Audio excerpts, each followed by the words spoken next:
Hey guys, in this video I'm going to show you how to change default sending email address in Outlook. The first thing I want you to do is actually come here to the top left, click on File, okay, and then you get this drop down, right? I want you to just come here and click on Account Settings, right? Click on Account Settings, and then from here you get another drop down.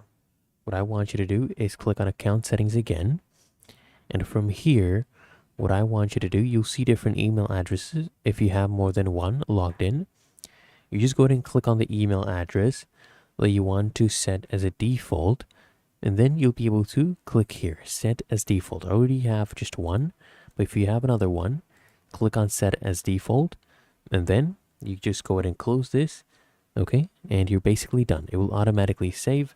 If you found this helpful, make sure you smash the like button and subscribe to App Mentor.